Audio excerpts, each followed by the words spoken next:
Here we are at John Chestnut Park in Pinellas County, Florida, and we've come across a pileated woodpecker. We could hear it before we could see it.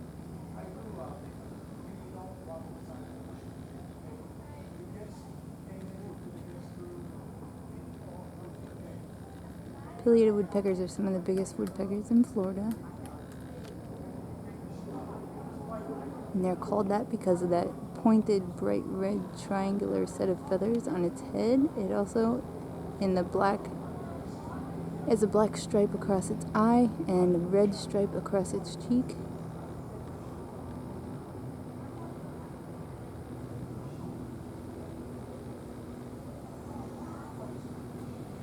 Okay, I'm trying not to get hit by a car.